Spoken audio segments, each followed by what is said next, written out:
Welcome, everybody, to Visionary Voices. I'm very excited today. I have April Reed from EHR Concepts, a great company located on the East Coast and serving the nation. And April's going to talk to us about electronic medical records and the things that her company does for hospitals, major medical groups. Large practices and her knowledge of the industry. It's awesome, the things that have been going on in her area. And we have Blake Schwank. He's the CEO of Colorado Computer Support. But it's more than Colorado computer support because Blake, your team has been taking care of me for 10 years, and I so appreciate how responsive you guys are. And especially after I moved up to Oregon, that didn't phase you. You guys were on the ball, and you've always been able to help me remotely. So big thanks to you and your team for all the support services that you do and advice that you've given me over the years. We enjoy helping you out. Mm. Here's my suggested agenda for today. We are going to talk. I do have a bunch of questions about electronic medical records, about security, about cybersecurity, and all the other things that are going on today that a business owner needs to know or someone who's running a large department. So we will talk about that. But first, I'd really like it if you'd give us a short introduction. Maybe April Reed, you go first. Tell us a little bit about you and the company so people can reach out to you in the future. And then we'll hear from Blake. Thank you, Patty. Really happy to be here. Thank you for having me. I fell into the electronic health records in 2004 when I was on the Department of Defense contract. Next thing you know, I'm on a plane traveling globally to the hospitals and that were implementing the EHR, learning how to train it, teach the doctors, the end users, and that, believe it or not, that was before here in the States we were electronic. So President Obama did not even mandate that we go paperless until 2011. So I had founded my company in 2008, decided that I just had such a passion to make the EHR user friendly and started my firm training. We now do full service training solutions, which I think we're going to talk about a little bit more. We have staff augmentation services, and we also have help desk services. So it's a little bit about why I started EHR Concepts, how I got into the industry. Here we are over 20 years later, and everybody's on an electronic health record. But it wasn't actually too long ago when we were on paper. Shockingly, it feels like it was a long time ago, but it really wasn't. Great. Well, thank you. We will get into more about all you do. And Blake Schwank. Hey, thanks, Patty. So I'm Blake Schwank with CCS IT Pros. We are rebranding from Colorado Computer Support because we end up doing more outside of Colorado, especially in the rural health arena. We even have a rural a tribal health clinic up on the Upper Peninsula. But my wife and I started it in 2001 after I got out of the Army, and we've been doing it. So we've been doing it for 23 years.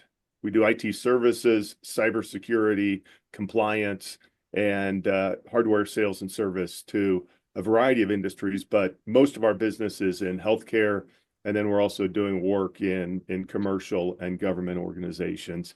And so, we are continuing to grow and expand outside of Colorado, but a large part of our niche is rural health. And so, if you look between, once you leave like Portland and you go to Denver, there's not a whole lot in there. There's Boise and stuff, but there are a ton of rural hospitals, and we found a lot of great opportunities there because it's hard for them to find any kind of staff, but IT staff especially. And I love the videos that you send out regularly. Is it a YouTube channel that you have? And how can people find it if they want to subscribe to your ongoing videos, Blake? Yeah, so if they go to YouTube and search for Colorado Computer Support, they're out there, or CCS IT Pros. We post a couple videos a week, and we talk about challenges facing, day-to-day challenges facing companies, but also we do a little bit of focusing on rural health and running IT in a hospital, of things like change management, project management, and leadership, that kind of stuff. Uh-huh. So, and Okay. then we're also regularly posting on LinkedIn and just search for Colorado Computer Support or myself. Oh, great. Okay, fantastic. Well, listen, hey, since we're talking about the greater picture in healthcare right now, and America is concerned about getting healthier and trying to stay well and stay out of the hospitals whenever possible, maybe you guys could talk a little bit about what technology is doing for us, aside from what we know is the greater MRI machines and uh, robotic surgeries and other kinds of stuff, which I don't think you guys do. But what are some of the ways that hospitals can use technology, especially electronic records and other things that you might support, Blake, to improve patient healthcare and outcomes? Yeah, and as far as the tools, we're generally not deciding on which tools they use in healthcare, what interfaces and stuff. But we're deep on the integration side, and actually, um, you know, it this is where it becomes important to have good planning, good change management and stuff because we recently had a hospital implement a Da Vinci machine, remote, robotic surgery, Mm-hmm. which, if all you have is the best tech available as in your IT department as the person that can do it, that's really hard to find the right people to make sure that integrates into your systems and doesn't cause problems, and that you have reliable connectivity to it. Mm-hmm. Mm-hmm. And that's all sorts of different systems now in hospitals. It used to be, when April came in 2004 and we were trying to get paperless, you had a computer and you had a server down the hallway and a fax machine. Mhm. There were probably no robotic machines plugged into anything in the hospital. And Mhm. that's changed dramatically in 20 years. Mhm. Yeah, let's talk more about that a little bit later, and because I know that older houses are having trouble with all the electronics plugged into them. So I can just imagine what goes on with older hospitals, when they are trying to do that. Well, April, what do you see? Why did President Obama recommend that everybody go paperless?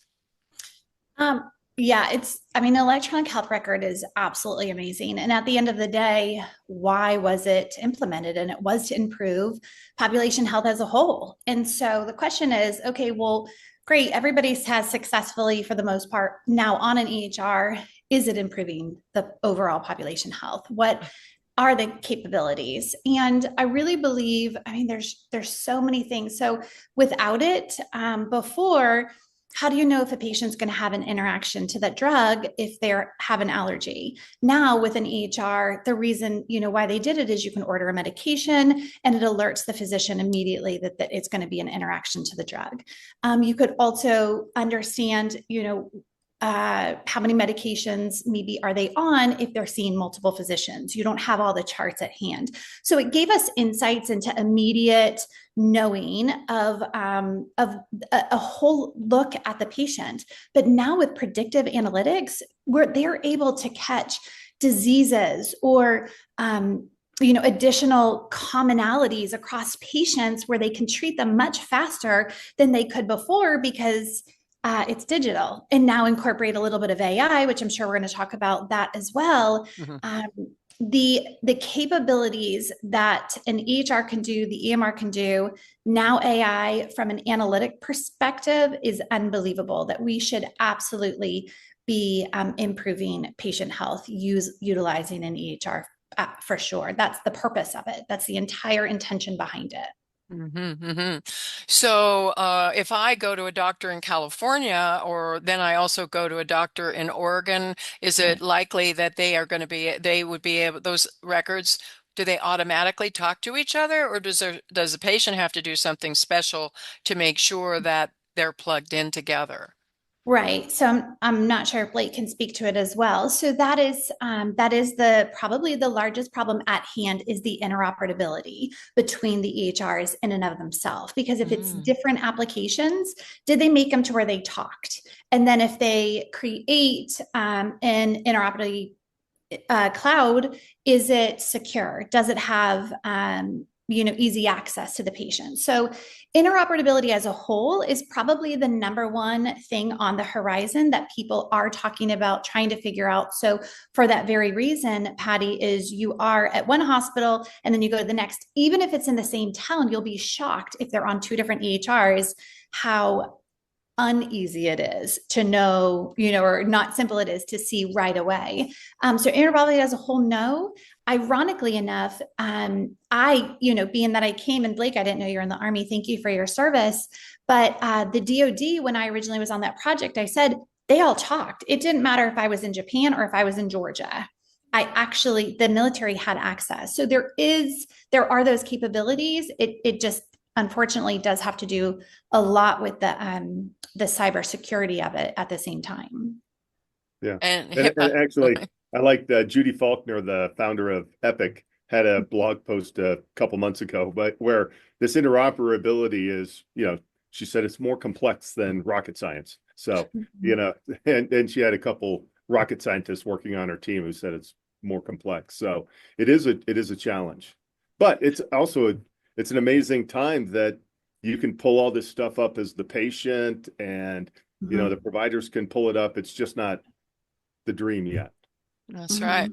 Yeah, I had a sad situation. One of my clients operating a cardiologist operating a business for 30 years, and unfortunately, in his early 70s, he dropped dead. He dropped dead of a heart attack too, ironically, as a cardiologist. And we were just in the process of recruiting a partner for him so that that business could be, we could do an orderly transition as the founder was getting ready to retire. He still wanted to keep his hand in it. He loved the work. He was a very ambitious patient advocate, and he also a couple of years ago became my cardiologist as well, but he had been my client for long before that. So having all those records electronically really helped because they were able to just transfer everybody's file and access to that information to the new cardiologist. So it makes a big difference. I can just imagine in the old days somebody actually physically having to go in and move folders over and that. So it's all there. But I know there's some glitches in it still because I have my chart and I have a personal care physician and she'll send me a note. She likes to send notes to all her patients in my chart, I guess. And when I click my chart, what happens, it takes me to my uh, breathing doctor, whatever the name of that specialist is. I forgot. It's not an issue anymore, but I do have a CPAP now, and I had a sleep apnea diagnosis and a couple of other things. Oh, pulmonologist, see, my pulmonologist. So anyway, I finally figured out that I can actually go up to the menu and switch over from one to the other. So what kind of training do you do? Do each of you do in your companies? Because April, you mentioned that you do a lot of training for the staffs and the teams to be able to operate this incredible machinery of the future. So I'd love to hear back from both of you what kind of training you do of your clients and how you support them that way. Yeah, I'm very passionate about training. When I am working with any client, large healthcare organization or small healthcare organization, one of the first questions I asked is, how are you doing your onboarding? How are you doing your electronic health record training? When a new physician comes in, a new nurse, a new admin, how are they learning the applications? And how are you doing training? And a lot of it is still in a classroom. And as much as I love trainers in a classroom, I'm not saying that's a bad thing. How are you then assessing the knowledge and the retention and and the adult learning methodologies that come with it? So some of the things that we've been doing for several years is we've become content creators. So we'll create content, but in micro module videos. So how do we learn right now? If you look at I don't have TikTok, but if you look at TikTok or Instagram Reels or even YouTube, usually they're in micro bite-size videos. Why? Sure. Or if you're looking to do something, let's say you want to hang wallpaper, you want to find the shortest one. You're like, okay, I don't want to watch the 12-minute one. I don't watch maybe the 2-minute one, but I'll do the 4 or 5-minute one, because we can learn and we can retain that knowledge. So we're really passionate about creating micro module videos and then making it and putting it on an e-learning system. And we actually just created our own LMS platform. And the purpose of the LMS platform is to build a SaaS product that can deploy, quickly, but be able to tell the clients, the healthcare organizations, how was the retention of knowledge? How long did it take them to go through? Did they actually learn? They can interact with the EHR the entire time. So we'll build it in a way where we'll show the EHR and how to order a medication. And then the trainer, whoever's training, then does it on the system. So then Mm. show, do, learn, or whatever that is. And so I just think that bringing training to like the 21st century it's just time. It's time specifically in the healthcare industry to making sure that they understand how to do their job and that a physician isn't spending 4, 6, or 8 hours in a class teaching an EHR specifically when really they maybe only need 2 hours that's specific to their role. So creating role-based training, creating interactive training, creating digital training, I believe is completely the way of the future when it comes to adult learning methodologies and the way of which we should learn as a whole. Mm. Mm. Okay. Yeah.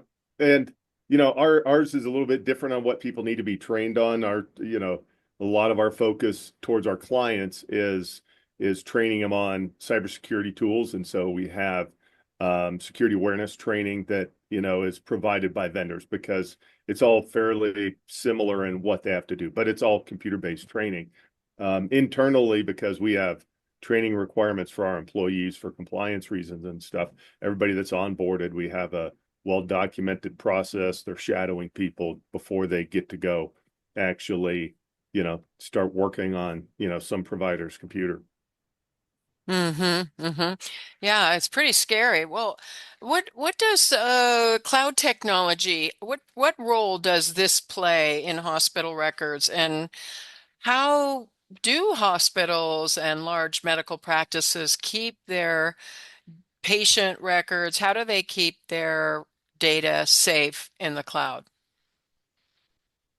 Well, the nice thing about the cloud versus on-premise, right? So, and EHR still exist on-premise. We have a number of clients that have their medical records in a server room in the practice or in the hospital for a number of reasons. One, the expense to move it and then archive the old stuff, but it's also the reliability of connectivity. So if you're in one of the flyover states, there's a good chance if you may not have the best connectivity still to the outside world. We're blessed in certain parts of the country here where it's easy to get internet and to get redundant internet. So, but so inside the hospital, they make sure that they've got the physical security there. Out on Mm-hmm. the cloud, then it's up to the vendor to secure that data, but it's also up to the users to make sure that they're following good security practices so that they cannot log in to the EHR. There's also the ability to lock it down by IP addresses so that you can't go to Europe and log into your EHR or something like that. So there's protections like that built in that can be enabled. And Oh. then VPNs. And then one of the biggest things recently was multi-factor authentication has come across. So every time you log into something sensitive and medical records especially, but you see it on your bank, I mean, your Ring camera and everything else is now it asks you send you a text or asks you to log into Okta or into, Google Authenticator to make sure you provide a bit of information other than your password. And those multi-factor authentication codes roll, every minute. Mm-hmm. Okay. So, how do hospitals truly protect themselves from cyber threats, attacks, hackers? electronic burglars. I had a large physical therapy practice that was hacked, and some patient records were accessed. Some internal emails were sent that made it seem like they were coming from the CEO, and they weren't coming from the CEO. So, how do people really protect themselves from that now? Policies and training, you got to start there, right? You want to make sure that you have a policy that nobody writes a check to anybody new, any new vendors, doesn't change a payment, doesn't do anything without having another set of eyes on it. We've got a new client that, in the last couple of years or several years ago, ended up sending out a few different checks, well over $100,000. But if they would have paused and gone and checked with someone else, they would have avoided it.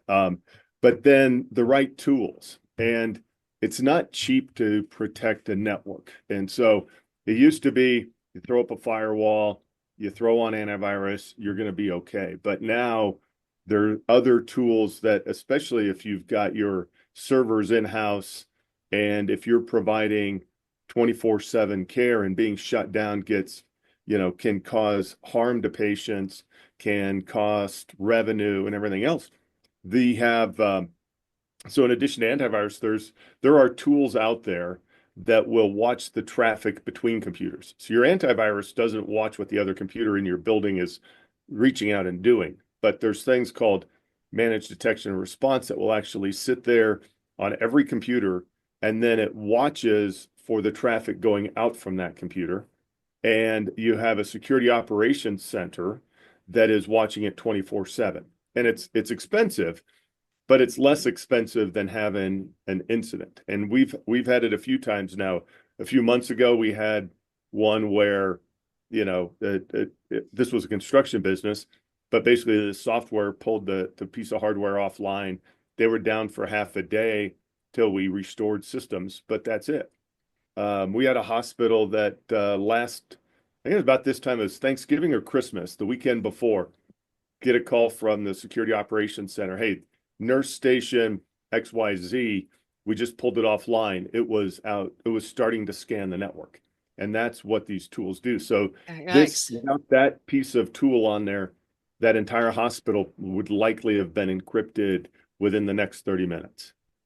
And so it's having the right tools and unfortunately, can't be cheap on it. And that's why, the cost of IT, if you look at what hospitals spend and practices spend, goes up 5-10% every year, according to the MGMA and their studies. It's not part of it's the people expense, but a lot of it's the tools that they need to run it Mm-hmm. and keep it secure.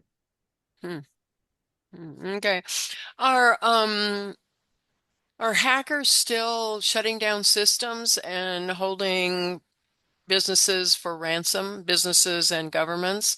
And are people still paying them? I mean, I remember hearing about reports where uh bad actors have shut down a system and said, if you don't send so much in cryptocurrency over here. I mean, is that a thing of the past, or is that still a huge threat for 2025 and beyond?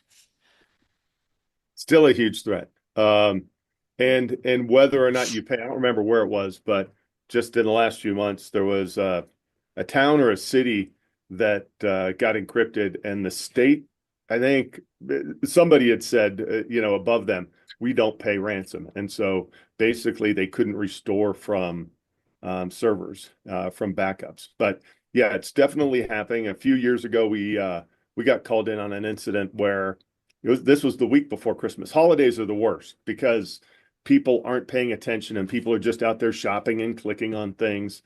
And they know that you'll be desperate and you'll pay the ransom.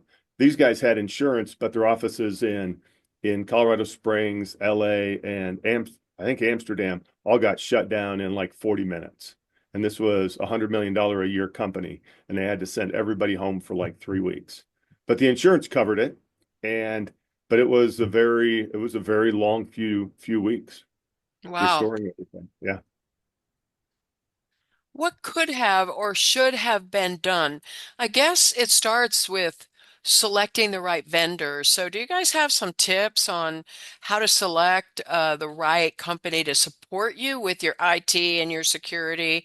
And then April also beyond that with electronic healthcare records, because I'm sure that there is a lot more than 3 or 4 companies doing this. So how do you know? How do you tell the difference between these guys who sound good, but maybe they sound like they're from another country and you don't want to be discriminatory because someone has an accent, but by the same, anyway, what tips would you give?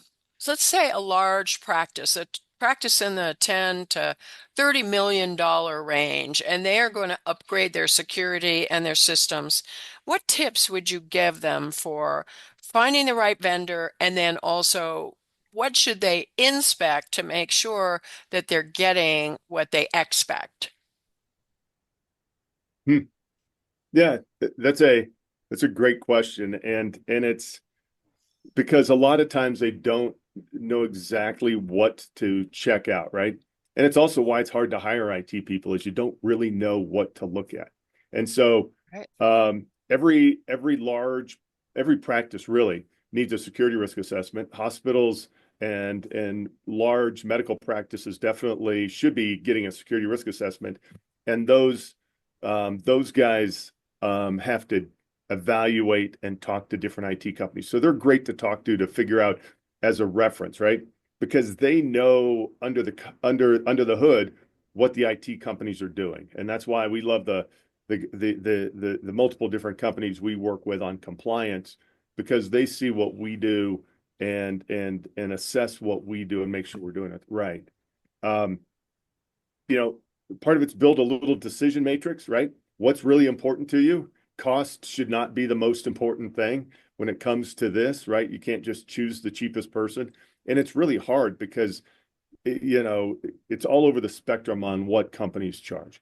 You want one with enough depth of staff that if one of their people gets hit by the proverbial bus, you're not in trouble. Um, that you actually have a team that can answer the phone and resolve issues. And then, talk to other companies that use them and that have been clients for a while, and actually call them up and find out what they think of them and why do they like them. And is the company that you're calling an equivalent company? So if you're running a 30 provider medical practice, you should be reaching out to a rural hospital. You should be reaching out to some couple hundred person business that's a referral, not the 10-person CPA firm. They're, to assess, because the 10-person CPA firm is running a good business, but they have different challenges than a 300-person medical practice. Sure. Yeah. Yeah. What are your thoughts Don't be on that? afraid to call references. It's amazing how many employers don't ever call references on people and don't ever check them out. It doesn't hurt. Pick up the phone. And Mhm. people can talk a lot more about businesses. We get hesitant because if I want to hire April and I call her old boss goes, I can't say anything about April. And then you're trying to decide by tone. But if you're calling about another business, people will talk to you. Mhm. Hmm. Okay, good. What are your recommendations, April? If somebody's gonna select a Mhm. company to implement or upgrade their Yeah. healthcare records now? Yeah, what we do is completely separate from what Blake's company does, which is very complementary. But we're gonna look at the vendor selection from the end user perspective and the patient perspective. So, and then also the timeline, like what are their goals from an implementation perspective? Why are they looking at different EHRs? What was the EHR? What did they have that maybe it was missing? How easy is it to customize? Because a lot of the EHRs used to be more family practice driven. So now you take a pulmonologist or even an oncologist, or let's say a cardiovascular surgeon, and can the system be customized for them? How easy is it from the billing perspective? Is how easy is it, is the coding and the billing and the capabilities? Maybe they're looking for like the open API. So what other technology can fit inside the EHR that makes it work better? And then what is their patient portal? So earlier, Patty, you mentioned my chart. That's not an EHR, it's actually a patient portal. And that's what you use. So the portal is how you make an appointment. It's how you interact with your physician. It's how you maybe ask for a renewal of your medication, and it feeds into the EHR. So, but the Epic is actually the EHR that your physicians are using. My chart is the patient portal for Epic. So, I guess really understanding like what is it that they're needing, what is the user experience, who are your physicians, what do they need from a customization perspective. What is the integration between new technology and other technology that they need that's coming down that maybe it brought limitations with their other one? So really be understanding the vendor selection and top down, or actually even bottom up on what they're going to need. So we're coming more from end user, patient, and customization perspective, and looking at the applications as a whole. Mm-hmm. Oh, April, let's just flip this a little bit. Let's say that you are operating a medium-sized surgery center, and you say, "Oops, I just took over this role as CEO of this surgical center, and I realize they're not really in compliance with where they should be. I want to upgrade the system." So, what thoughts would you have? How many potential vendors would you talk to? And what, Blake talked about doing a security risk assessment. And when I help people hire their executives or hire a CEO for their team, I usually do suggest that they do an inventory of skills before. So it sounds like you're talking about you have to know what your needs are, what your users are, what your niche is. But if you were going to take over that surgical center, how many vendors would you talk to? And what would be the 4 or 5 most important things that you would look at in selecting a new vendor? Yeah, this is a great question. I'm smiling and laughing to myself because you don't know this story, but it was probably 2007 or even eight. I was working at the Medical Faculty Associates at George Washington University, and they came to me and they said, April, can you please go get the neurosurgery practice to use the EHR? Because they will not. It was so funny. I'm like, okay, sure, I'll try. So I went to the neurosurgery unit, and you know what I did? I just sat there and watched. I watched what did they do in the day-to-day. And then I began to talk. I talked to the chief of neurosurgery. I began to talk to the residents, talk to the physicians, and they were like, this system wasn't built for us. They don't understand our workflows. They don't understand how we see patients. They don't understand how we bill. And granted, that was a long time ago, but you would be shocked at how much that is still relevant to this day. So it's funny that you use the analogy of the surgery center. So coming into that surgery center, you absolutely, unfortunately, technology has come first, and then it's forced into environments, and they have to use it. So it's like, well, technology is here, use it.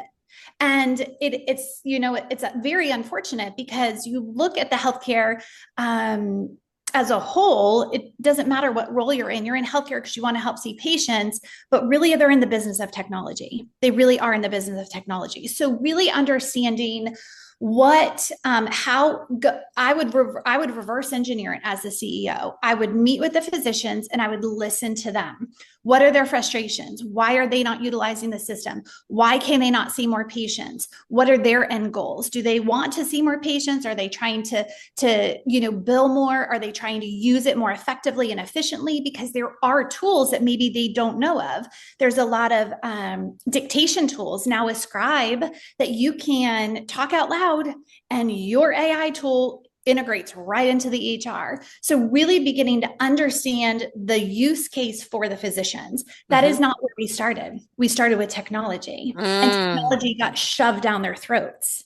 So now we're at a place, I believe now we can actually go and look at how are you seeing the patients? What are your end goals? What do you want to do? Do you want to see more patients? Probably, because they want their practice to grow. They want to do, and then what are the tools that we need that you would be willing to use that is specific to that surgery center? And then how does it improve patient care as a whole? Because we don't want to just a rotating door where you're pumping patients. You want to say, how do I get to my patient? Let them know who we are, how we can care for them. They can access their records. We can, do pain management, specifically surgery. What is that pain management plan look like? How are we interacting with the patient? And you create these journeys for them. So there's just so much. And then the technology that incorporates into it. So now what is the tech that we need that will best support the practice, the end goals, and the patients? So it sounds like when you're going out to see a potential new client, you've got to do your own inventory of their needs, right? But let's say you're the CEO of that hospital. How many companies, uh, Mm-hmm. I know you just want them to interview yours, but doing a good job and doing your due diligence generally requires talking to a number of vendors. So how many companies would you talk to? Mm-hmm. And what would be, I guess, customizability, their track record, their reputation, Mm-hmm. and I know Blake said cost shouldn't be the number one factor, but for all businesses, cost is a Yeah. factor. So what Mm-hmm. what else would you say? And Blake, feel free to chime in on this too with April. Yeah, I mean, I'll just go quickly. So it's very easy right now in this day and age, in my opinion, to be able to quickly narrow it down to five or six. So Epic and Cerner are the leading dogs in this game from mostly larger healthcare organizations. You have Altera, who is formerly, and Veradigm, who is formerly Allscripts. And then you have somewhat of the smaller practices, such as Greenway, eClinicalWorks, Athena. Athena's the cloud-based one. Athena's really done a phenomenal job. You still have Meditech. So quickly and easily taking the top six or seven and narrowing down the use case specific to how large is the client, what are their needs, how many practices do they have. So, being able to quickly look at if you are a less than probably 500 physician practice, we could probably rule out something like a Cerner and an Epic, But again, what is it? What is the organization? How many practices they have? How many end users they have? How many physicians they have? And then what are their goals? But it would be easy to start at the top and narrow down, okay, let's interview these three, and this Hmm. is why, because they've told me they're looking for interoperability, they're looking for a patient portal, they're looking for a multi-practice, so we can kind of help guide them at this point. Hmm. Hmm. Dairyland came up in a conversation the other day. You didn't list Dairyland. So no, Healthland. So the other thing is, and it's, you made some great points. I think the other thing is make sure that someone senior in the IT infrastructure is involved, because all of these, they're not going to make the final decision. If you're choosing Epic or you're Athena, Meditech, whatever, they all work for IT, right?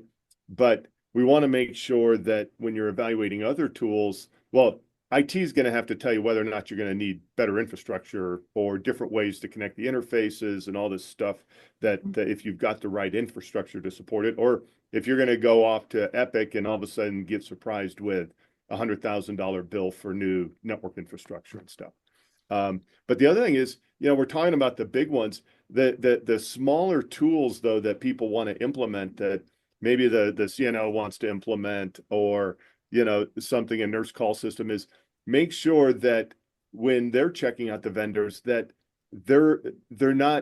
they don't take the vendors at their word. They're horrible at, here's this nurse call system or this note system, and it's just easy. You can install it and it's easy. But then you find out that on the IT side, they've got a very secure, very tight network, and it's not just plug and play. And then people are really frustrated. So you want to make sure that you involve IT on that. You have an IT planning committee, and for all the things that you want to plug in and run with. Yep. Hmm. It's funny. Back when I had my healthcare staffing company, I bought a healthcare staffing company about 30 years ago, and we had big hospitals that we were servicing, and I'm trying to remember how do they protect the confidentiality of health records now through HIPAA, and what is that? What is happening with that? I'm just curious about that because I do remember when we served large hospitals, whenever they bought PeopleSoft, which was an enterprise software system, our sales reps used to follow the PeopleSoft salespeople around because they would always need data processors, implementers, and support to implement the $1 million investment that they made in PeopleSoft, right? Mhm. Hopefully that cost has come down a little bit, but I'm sure enterprise systems could be exceeding that nowadays. But um, what additional tips do you have for practice managers, hospital CFOs, or IT directors in protecting the data and staying compliant with HIPAA and the other types of things that you need to do to stay compliant in a highly regulated industry?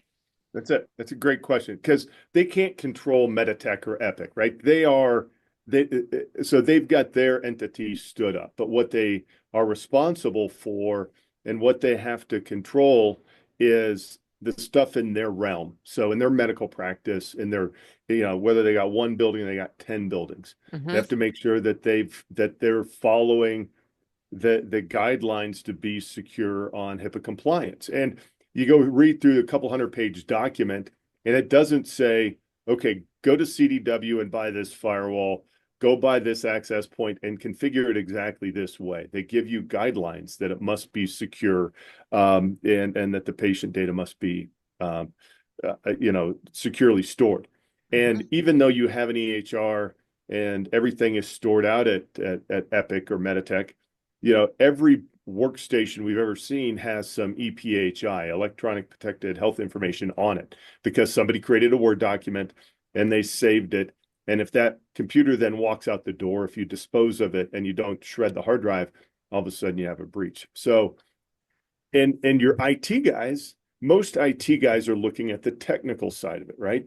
We're really good at implementing and managing cybersecurity and the tools around it and answering the phone and solving the problems at the service desk. We're not reading through the hundreds of pages of regulations. We're not writing policies for our practices to do that. And that's where a third party comes in. And that's where we work with a few different companies that we have our clients hire.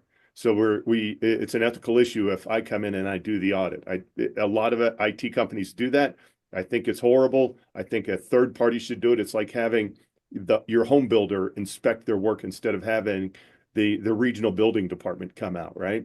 And so we have them hire a security company that comes in, does the security risk assessment, and then they hand over, well, it's not a notebook. They hand over this notebook. No, they hand over this several hundred-page PDF and they walk them through it and they say, these are the tools that you need to be compliant. We need to add this to your plan of action and milestones or your strategic plan, whatever you want to call it.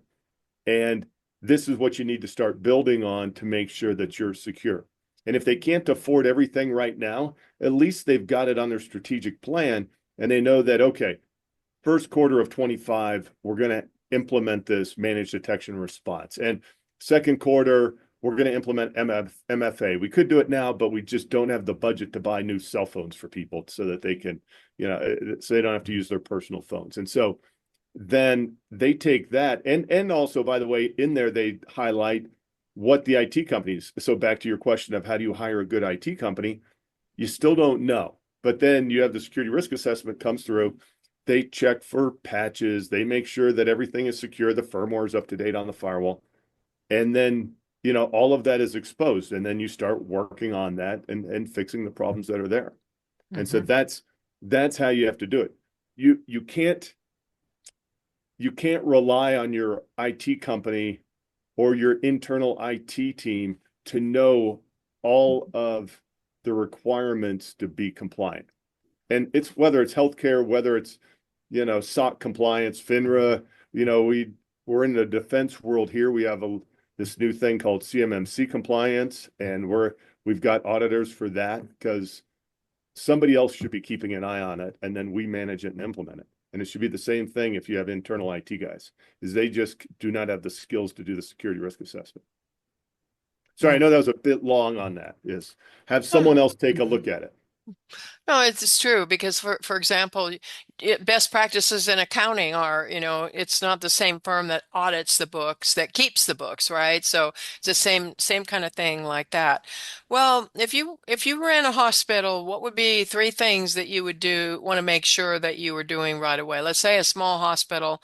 What can you do to protect yourself against data breaches? Is that one for me? Okay. Or both of us. Audit what you have, because I'm amazed. We go in, they don't even know what equipment they have, what firewall, let alone whether or not everything is secure. Hmm. And you go down, you talk to the IT guys, and they're like, yes, everything is secure. Well, you know, if you haven't had turnover in IT, you're not getting new blood in there, someone else to take a look at it, have an audit done. Invest in the right tools and build out a strategic plan, because you cannot afford all the tools today. You've got to figure out a way to get them all implemented. You don't have the time to implement them this month, but have a strategic plan so you know what's being worked on, when it's being worked on, over the next couple of years. April, you mentioned short training videos and other things. Clearly, training is essential, right? If the employees don't get reminded about not to click on these things or how to spot phishing attempts or I remember just a couple of years ago, it's not one of my existing clients, but was working with a particular medical practice, and they were concerned that their collections had slowed down. So I asked them to send me a list of their accounts receivable so I could analyze it. And not only did I get a list of all the monies that they were owed, but associated with the patient names and everything else. And I was like, oh my God. And so I looked at the data. I immediately informed the principal that they had just accidentally released confidential information to somebody who didn't have a need to know the names of the patients, right? So training's really important. What else, April? Yeah, no, that's my number one from our perspective. Our clients, we are always rolling out HIPAA training, compliance training, cybersecurity training. Hmm. It's also why we built our own LMS system and also started to audit. So going back to Blake's point, auditing. Each department and really being understand workflows and optimization and what do they maybe don't know. You don't know what you don't know. And Right. so creating that continual education for every single end user in the organization is absolutely critical. It definitely, to me, it starts there. Just the training, continual training, compliance training, HIPAA training, you name it, and even improved overall training, how to looking and assessing and auditing each and every single department or clinic or division or um, billing center, and then creating that continual education. Hmm. Well, Blake, you mentioned when we were preparing for this call that choosing the right vendors or the right system is so much more than simply medical records or billing, although that's really important.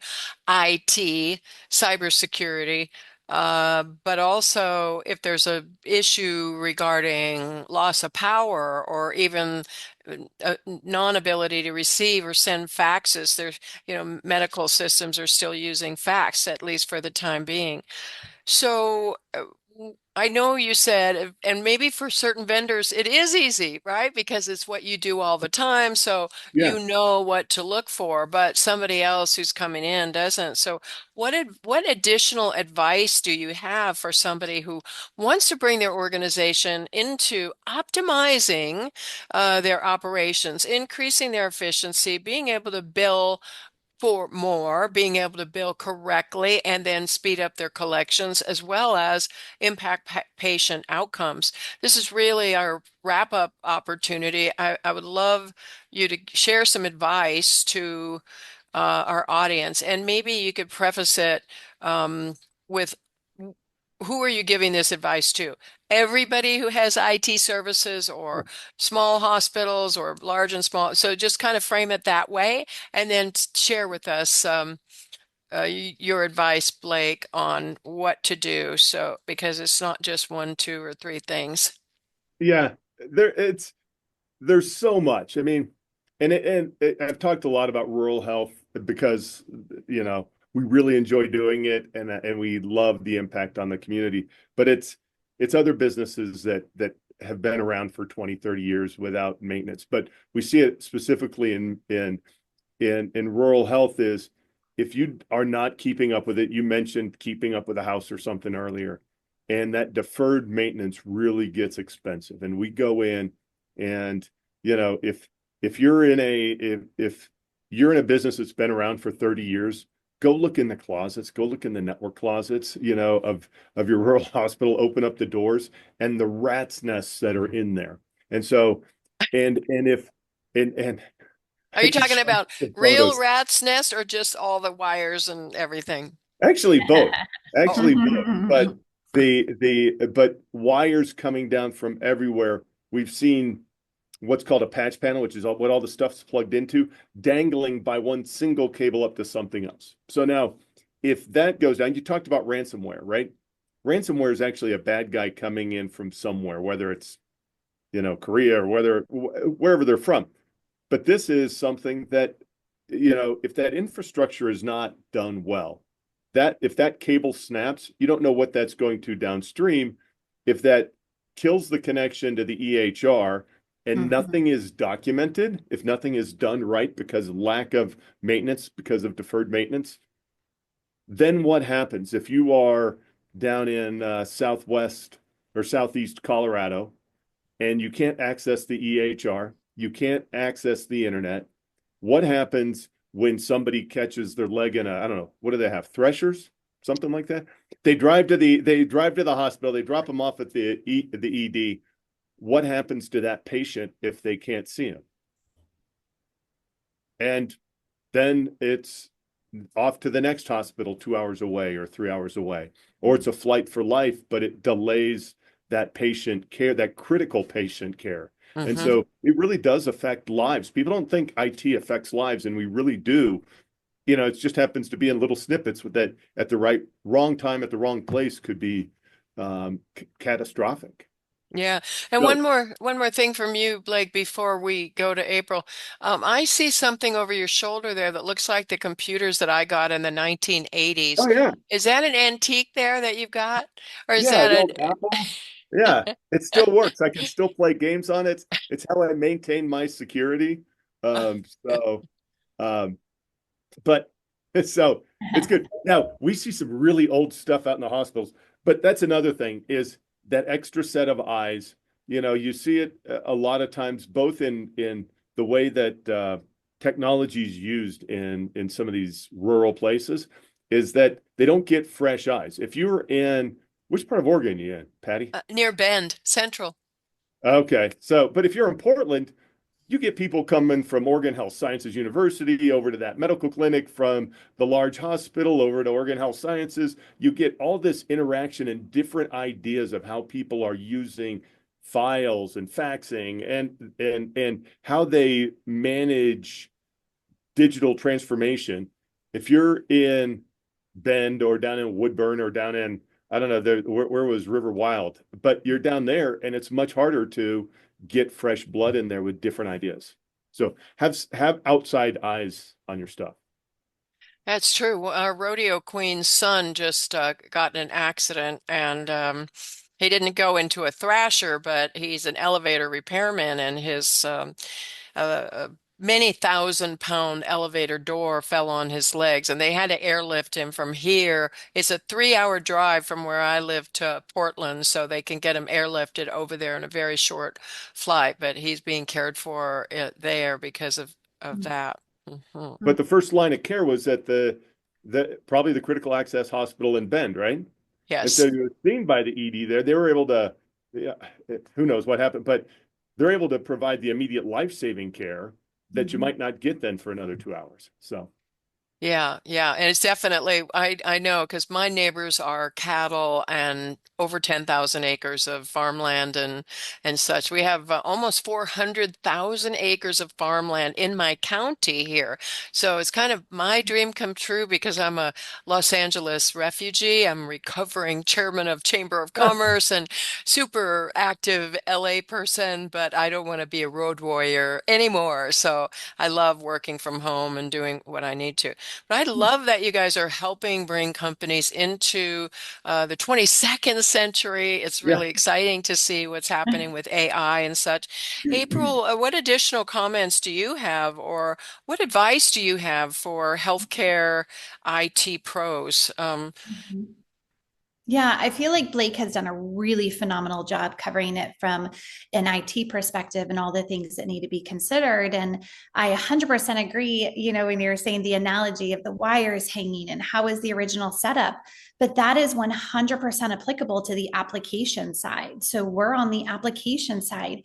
How well was it implemented? How well was it set up? How well was it customized? And really taking into consideration the easiest way to assess that from an application perspective is how many tickets do you have in a day. If they're constantly putting in tier 1, tier 2, tier 3 support tickets, there are so many things that they could do. So us as the subject matter experts, my firm offers the subject matter experts around the applications specific to the EHR, their practice management system, or their patient portal. So really beginning to audit and say how well is your onboarding? How well are you using it? How well was your implementation? And then again, if you go, like some of these healthcare organizations are actually then acquiring other healthcare organizations. So then you're almost starting all over again. It becomes, that. Yeah, But connecting them. yeah, from an application perspective, how well is your help desk doing? How do you have the subject matter experts to really audit, the applications, and then what kind of training are you doing? And really taking into consideration all of that from a application perspective, as me, a subject matter expert perspective, there is a lot of opportunity for growth. When it comes to optimizing it as a whole in your organization and the healthcare organization. Mhm, mhm. Well, we've all become successful because there were people who really cared passionately about their profession before us and who mentored us, or we were able to stand on their shoulders. So for closing comments, I just like to ask you, what advice do you have for someone who has newly come into healthcare or IT? I'd love to hear any advice. You both are seasoned CEOs and you've been doing it for a long time, more than 20 years. If it was your son or daughter or your brother-in-law, sister-in-law, what advice would you give them about IT and EHR as a potential career? You want me to go first? I'll go first, Blake. Sure. Sure. So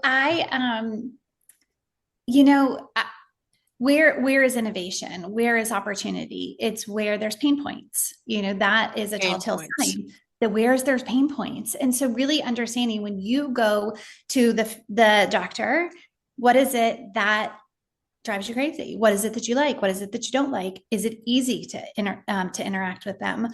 Is it easy? Like, where is their opportunity? Where is their pain points? And then really be able to see, okay, well, how can I make a difference? And then what are tools out there that are already being created? And so I feel like assessing and understanding where there's pain points. And so for me, it's all on the end user side. So Blake, you're all IT side. I'm on the end user side. So how do I get all the practices to be able to utilize the application? And then I really believe understanding AI in this day and age is actually very, very, very important. There are so many things that AI is already doing that's helping to optimize healthcare organizations. that can enhance or attract new patients or attract new doctors and new physicians to the organization, or even attract the way in which they see patients. Hmm. So that would be my advice. Like, I started my career, so going back to how I started, I I did a reduction of clicks. And so when I saw the doctors have to do 25 clicks to order a medication or a lab or radiology, I was like, there's got to be a better way. And Mm. so my passion was, I can teach you how to do it better. I'm going to show you how to do that, but in 5 clicks or in 3 clicks. And then going back, I didn't wrap up that neurosurgery discussion, but I went into that neurosurgery practice, and guess what? I got them all using it. Every single one of them, hugging them on my way out, because I took into account the way they saw patients, the way they wrote their notes, the way they did their billing and their charges. And then I customized it accordingly. And then they were fine with it. And so really, I became very passionate about how to optimize applications for the end user. And that's how I launched my career. So really coming into it, I would say, are you more, do you love the techie side and the security side and the server side and how it works? Or are you more on the application side? And when you come into a hospital, an outpatient facility, whatever the case may be, what was your experience, and where do you see that you could bring a potential solution, and then just start researching it? That would be my advice.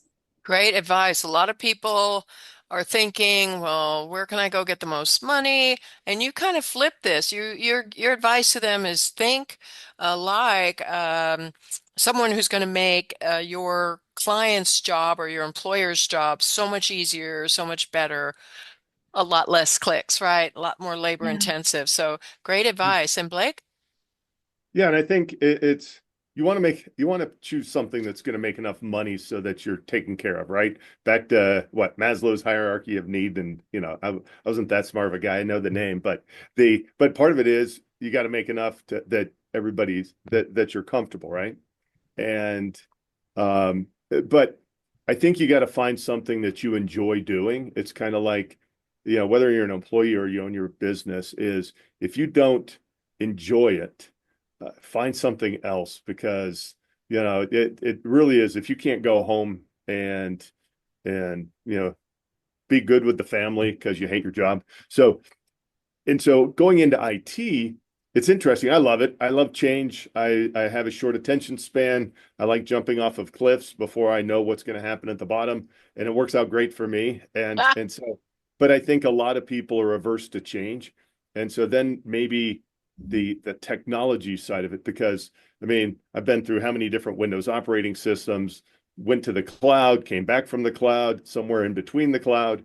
We've got AI, we've got cyber threats, we have ransomware, we have all this stuff that's changed in the last 25 years I've been doing this, 30 years I've been doing this. So you've got to make sure that you're going into a field that you think that you enjoy. And if you don't enjoy it, you can always bail out. But at least getting into IT, you don't need a full 4-year degree. You can do, a little bit less of a degree, certifications and stuff to get in. And then if you're going to start a business, don't do it on your own. Don't don't go find help somewhere. Patty and her crew are amazing, and I've known Patty for 10, 15 years, something like that, and they do great work. But there's also local groups, SCORE and the SBA, that'll help you out. Don't do it on your own, otherwise you will be unhappy. So Good advice. Good advice. Absolutely. Well, I love what I do. I love being a business coach. I always feel like if you do love what you do, then it's not work. You do have to have some self-discipline though, so you don't just, it's like I like ice cream too. I just can't eat ice cream every single day, right? So I can't work 7 days a week. I can't work 10 hours a day, or at least do that and have a great family life or a great time with my kids and doing the other kinds of things that I like to do. And especially now, since I live in Oregon, I used to live down by the beach in California, and I love that too. But I was kind of took that for granted. So after 60 years of being a California girl, I was ready to try the rivers and the mountains and the snow of Oregon. So find a good team to work with. I mean, if you're going to start your own business, get help or go to work for somebody and learn the industry first.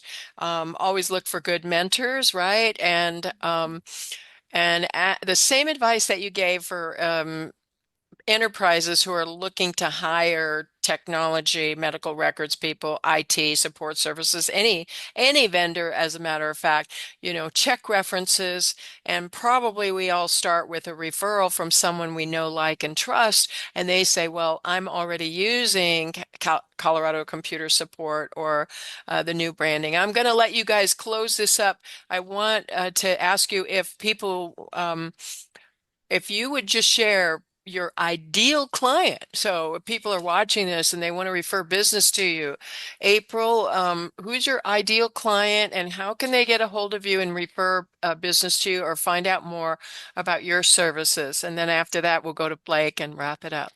Yeah, thanks, Patty. Our ideal customer profile would be probably a physician group around 250 physicians to 350 physicians that is wanting an extension of their team from a help desk perspective, even being patient facing. Our team can be patient facing for them, or who really needs a digital learning experience and custom content or going to an LMS. So how do we grow with them? How do we become an extension of their team, both on the command center side, the help desk side, and then also the training side? That would be that's our ideal client. My email is very simple, April at ehrconcepts.com. And again, if they want more information, they can just go to ehrconcepts.com and see what we have going on. But that would be the ideal customer. Happy to help anybody. I do a lot of pro bono assessments and consultations just to point them in the right direction and finding partners like Blake. And thank you, Patty. Your coaching is unbelievable. And so thank you for having us. And you're a wealth of information. Like, we should be interviewing you. Well, thank you so much. It's just great. I know you both are frequently asked to speak at industry conferences, and you've been very generous with your time. Even if somebody isn't your ideal client, I've always been impressed with the way that you handle a referral and send them over. But Blake, your team takes care of small business and huge businesses. So, who's your ideal client today, and how can they get a hold of you? Yeah, so our ideal client right now has compliance as a requirement, and so healthcare is a huge part of it. And so generally, we're going to be looking at 5 or 10 providers up to maybe 50 providers. Uh, we work best at 25, 30 employees up to 1,000. So, and we've found great success out in rural health, critical access hospitals. And then we're in Colorado Springs, so the defense world is big, and the new compliance around the federal government and CMMC. So, we come alongside them and help them manage it so that they can worry about doing the business that they're doing. And we've got a great team around that. We've been doing healthcare. Not that our team has 25 years of healthcare, but I spent 3 years in healthcare IT before I got out of the Army. And, so I go back to 97 in doing healthcare IT and managing healthcare IT from a leadership level and from a management level. So we definitely can help out. And when you do it in the Army, you're used to working out in any kind of condition and just showing up. So, and getting the work done. So, and if you want to find us, so you can find us on the web at www.ccsitpros.com. You can call us at 719-439-0599. And, we've got our YouTube channel. We're on LinkedIn. You can email me at blake.schwank, and it's SCHWANK at coloradosupport.com. All And right, it doesn't great. matter where in the world you sit anymore. We can help you out. That's true. And you don't have to be in the medical arena to utilize Blake's services, because as a business consultant and coach, I've seen him coach and do his team can be IT support for a lot of different industries. And you guys have always been super responsive to me whenever I've had a need. And I so thank you for that. Guys, thank you so much. I hope that you've been able to share some added encouragement to people who know that they need to upgrade their investment and systems systems. The year that I spent extra money on my first big CRM and IT system, it was a 5x expenditure over what I had originally budgeted for, but I had a 50% sales increase, which I had not budgeted for, so I was really happy. It turned out to be a very good return on investment. So my sense about IT is it's an investment, not an expense. It's an investment in outcomes, in efficiency, effectiveness, security, and nowadays the ability to work from anywhere. If only I can stop Microsoft from blocking me from downloading my photographs that are in the cloud. One day I'll figure out how to do that, and then the world will be right. Well, good luck at trying to figure out Microsoft. So Thank you so much. thank you. Thank you.